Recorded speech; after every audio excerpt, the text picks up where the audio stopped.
தூய யோவானுக்கு அருளப்பட்ட திருவெளிப்பாடு அதிகாரம் 2. எபேசுக்கு விடுக்கப்பட்ட திருமுகம். எபேசில் உள்ள திருச்சபையின் வானதூதருக்கு இவ்வாறு எழுது: தமது வலக்கையில் 7 விண்மீன்களை உறுதியாய் பிடித்துக் கொண்டு 7 பொன் விளக்கு தண்டுகள் நடுவில் நடப்பவர் கூறுவது இதுவே: உன் செயல்களையும் கடின உழைப்பையும் மன உறுதியையும் நான் அறிவேன். தீயவர்களை உன்னால் சகித்துக் கொள்ள முடியாது என்பதும், திருத்தூதர்களாய் இல்லாதிருந்தும் தங்களை அவ்வாறு திருத்தூதர்கள் என அழைத்துக் கொள்ளுகிறவர்களை நீ சோதித்து பார்த்து அவர்கள் பொய்யர்கள் என்று கண்டறிந்தாய் என்பதும் எனக்கு தெரியும். நீ மன உறுதி கொண்டுள்ளாய்.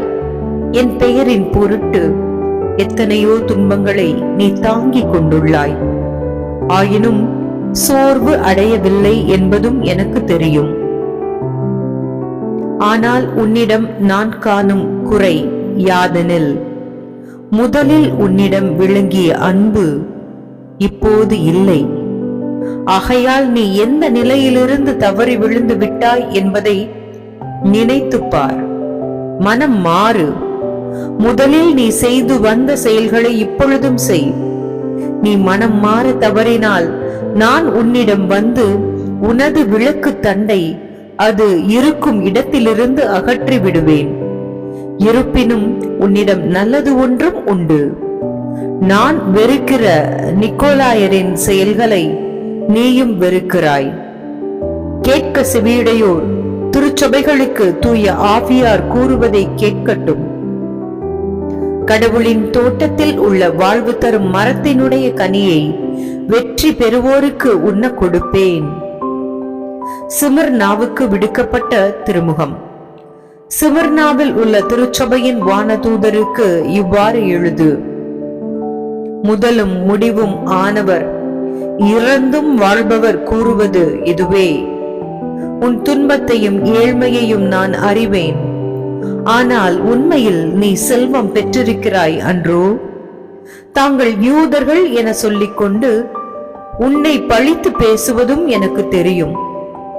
அவர்கள் யூதர்கள் அல்ல, சாத்தானுடைய கூட்டமே.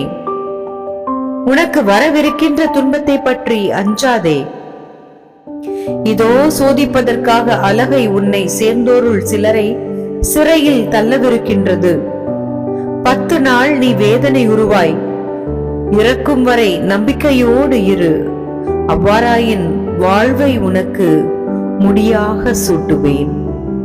கேட்க செவியுடையோர் திருச்சபைகளுக்கு தூய ஆவியார் கூறுவதை கேட்கட்டும். வெற்றி பெறுவோரை 2வது சாவு தீண்டவே தீண்டாது. பெர்காமுக்கு விடுக்கப்பட்ட திருமுகம். பெர்காமில் உள்ள திருச்சபையின் வானதூதருக்கு இவ்வாறு எழுது: இருபுறமும் கூர்மையான வாளை கொண்டிருப்பவர் கூறுவது இதுவே: நீ எங்கு குடியிருக்கிறாய் என நான் அறிவேன். அங்கேதான் சாத்தானின் அரியணை உள்ளது. நீ என் பெயர் மீது உறுதியான பற்று கொண்டுள்ளாய். சாத்தான் குடியிருக்கும் இடத்தில் நம்பிக்கையுள்ள என் சாட்சியான அந்திப்பா உங்கள் நடுவே கொலை செய்யப்பட்ட காலத்தில் கூட நீ என் மீது கொண்டிருந்த நம்பிக்கையை விட்டு விலகவில்லை. ஆயினும் உன்னிடம் நான் காணும் குறைகள் சில உண்டு. பிழையாமின் போதனையில் பிடிபட்டுள்ள சிலர் உன் நடுவே உள்ளனர். இந்த பிழையாம்தான் இஸ்ராயேல் மக்கள் இடறி விழும்படி செய்ய பாலாக்குக்கு கற்றுக் கொடுத்தவன். அதனால் அவர்கள் சிலைகளுக்கு படைக்கப்பட்டதை உண்டு பரத்தமையில் ஈடுபட்டார்கள். இது போலவே நிக்கோலாயரின் போதனையில் பிடிபட்டுள்ள சிலரும் உன் நடுவில் உண்டு. ஆகவே மனம் மாறு. இல்லையேல் நான் விரைவில் உன்னிடம் வருவேன். என் வாயிலிருந்து வெளிவரும் வாள் கொண்டு அவர்களோடு போர் தொடுப்பேன். கேட்க செவியுடையோர் திருச்சபைகளுக்கு தூய ஆவியார் கூறுவதை கேட்கட்டும். மறைத்து வைக்கப்பட்டுள்ள மன்னாவை வெற்றி பெறுவோருக்கு அளிப்பேன். வெள்ளை கல் ஒன்றையும் அவர்களுக்கு கொடுப்பேன். அதில் ஒரு புதிய பெயர் பொறிக்கப்பட்டு இருக்கும். அதை பெறுபவரே அன்றி வேறு யாரும் அப்பெயரை அறியார். தியத்ராவுக்கு விடுக்கப்பட்ட திருமுகம்.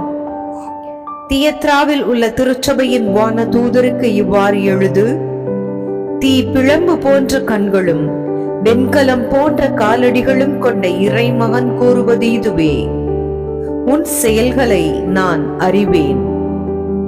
உன் அன்பு, நம்பிக்கை, திருத்தொண்டு, மன உறுதி ஆகியவை எனக்கு தெரியும். நீ இப்பொழுது செய்து வரும் செயல்கள் முதலில் செய்தவற்றை விட மிகுதியானவை என்பதும் தெரியும். ஆயினும் உன்னிடம் நான் காணும் குறை ஒன்று உண்டு. இசபேல் என்னும் பெண்ணை நீ கண்டிக்காமல் விட்டு வைத்திருக்கிறாய். தான் ஒரு இறைவாக்கினள் என கூறிக்கொண்டு அவள் என் பணியாளர்களை நெறி பிறழ செய்து அவர்கள் பரத்தமையில் ஈடுபடவும் சிலைகளுக்கு படைக்கப்பட்டதை உண்ணவும் போதித்து வருகிறாள். அவள் மனம் மாற வாய்ப்பு கொடுத்தேன். அவளோ தன் பரத்தமையை விட்டு மனம் மாற விரும்பவில்லை. இதோ அவளை படுத்த படுக்கையாக்குவேன். அவளோடு விபசாரம் செய்வோர் அவள் தீச்செயல்களை விட்டுவிட்டு மனம் மாறாவிட்டால் அவர்களையும் கொடிய வேதனைக்கு உள்ளாக்குவேன். அவளுடைய பிள்ளைகளை கொன்றொழிப்பேன். அப்பொழுது உள்ளங்களையும் இதயங்களையும் துருவி ஆய்கிறவர் நானே என்பதை எல்லா திருச்சபைகளும் அறிந்து கொள்ளும். உங்களுள் ஒவ்வொருவருக்கும் அவரவர் செயல்களுக்கு ஏற்ப கைமாறு அளிப்பேன். தியத்ராவில் இருக்கும் ஏனையோரே, நீங்கள் இந்த போதனையை ஏற்கவில்லை. சாத்தானின் ஆழ்ந்த ஞானம் என சொல்லப்படுவதை நீங்கள் அறிய விரும்பவில்லை. எனவே நான் உங்களுக்கு சொல்லுவது: உங்கள் மீது வேறு எச்சுமையையும் நான் சுமத்த மாட்டேன். நீங்கள் பெற்றுக்கொண்ட போதனையில் நான் வரும் வரை பிடிப்புள்ளவர்களாய் இருங்கள். என் தந்தையிடமிருந்து நான் அதிகாரம் பெற்றிருப்பது போல வெற்றி பெறுவோருக்கும் என் செயல்களை இறுதி வரை செய்வோருக்கும் வேற்றினத்தார் மீது அதிகாரம் அளிப்பேன். அவர்கள் வேற்றினத்தாரை இருப்புக்கோலால் நடத்துவார்கள். குயவர் கலத்தை போல நொறுக்குவார்கள். வெடி வெள்ளியையும் அவர்களுக்கு கொடுப்பேன். கேட்க செவி உடையோர் திருச்சபைகளுக்கு தூய ஆவியார் கூறுவதை கேட்கட்டும். ஆண்டவர் வழங்கும் அருள்வாக்கு. இறைவா, உமக்கு நன்றி.